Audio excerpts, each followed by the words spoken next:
নাস্তা নাস্তা করছো দে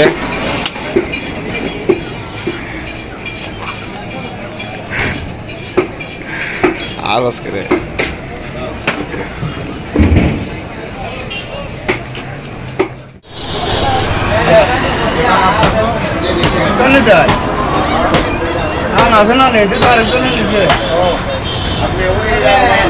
আরো আছে রান্না আরো আছে